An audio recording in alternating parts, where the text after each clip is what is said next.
அதுக்கு என்ன இந்த காலைல ஆடு மாதிரி புல்லும் பிதுங்குதுதான். அதுக்கு என்னமோ அதை சாப்பிட்டு ஜீரணிக்கலைன்னா புல்லு சாப்பிடணும்.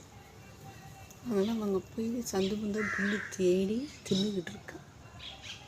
ரியா ரியா தடி திரும்பி கூட பார்க்க மாட்டேன். அந்த புல்லு தின்னுட்டு அங்கே இங்கேயும் நின்று கக்கிட்டு அப்புறம் தான் வருவேன். ஹேய் எங்கே போகுது இந்த குச்சிடு, இந்த பாட்டி வராங்க. ஏரியா பாட்டி வராங்க, கீழே இறங்கிடு.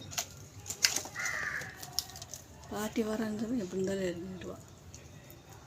நேற்று அடி வாங்கிட்டாங்கிறியா, இன்னத்துக்கு கேட்டு திறந்தது அவுத்து விட்டு இருந்தோம்.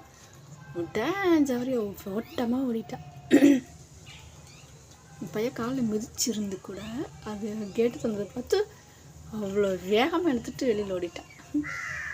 வெளியில் ஓடினானா வண்டி போட்டு சாவி போட்டு டாட்டா போகலாம், வெளியில் போகலாம் வா அப்படின்னா தான் வண்டி ஸ்டார்ட் பண்ணி திருப்பணும். அப்போ தான் அவளுக்கு தெரியுது வெளியில் போகிறாங்க. அப்போ வண்டியில் எங்கே இருந்தாலும் ஓடி வந்து உட்காந்துருவா. இவ்வளோ அப்படி தான் பிடிக்க வேண்டியதாக இருக்குது, இல்லைன்னா பிடிக்கவே முடியாது. ஓட்டமாக ஓடுவா. பில்லுன்னா வேணுமா மேயரியா? வெளியில் நிறையா கிடக்கு விடலாம். அதில் பெருக்காங்க இருக்கால செத்து கிடக்குது. அதை பார்த்தோன்னா அதையும் வேற கவிடுவா. ரியா வா தாட்டப்பழம் வா. ஏரியா இந்தா இந்த திரும்ப வரணும். எரும மாடா பின்னெல்லாம் கூப்பிட்டு திரும்புறதில்ல. தாட்டப்பழமா ரியா ஓடி